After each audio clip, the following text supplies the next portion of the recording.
এই যে দেখতে পাচ্ছেন বোরো ধান পেকে গেছে প্রায় মনে হয় আর 7-8 দিনের মধ্যেই এই ধান কাটা হবে।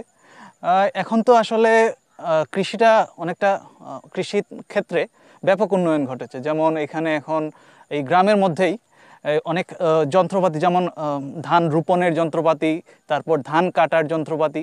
এই তো কিছুদিনের মধ্যেই আসলে আমাদের গ্রামের ধান কাটা শুরু হয়ে যাবে এবং যে আধুনিক প্রযুক্তির যে মেশিন, যে সেই মেশিনের মাধ্যমে আসলে ধানগুলা কাটা হবে এবং খুব স্বল্প সময়ের মধ্যেই আসলে ধানগুলা কেটে আবার মাড়াই দিয়ে কৃষকরা তাদের ধান, তাদের যে আকাঙ্ক্ষিত ফসল সেটা তাদের ঘরে তুলতে পারবে।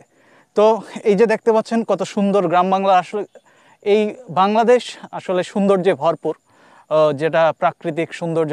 আমি মনে করি যে এই বিশ্বে বাংলাদেশের মতো আর সুন্দর কোনো দেশ নেই এবং বাংলাদেশের যে প্রাকৃতিক সৌন্দর্য এটা যে কোনো মানুষকেই মুগ্ধ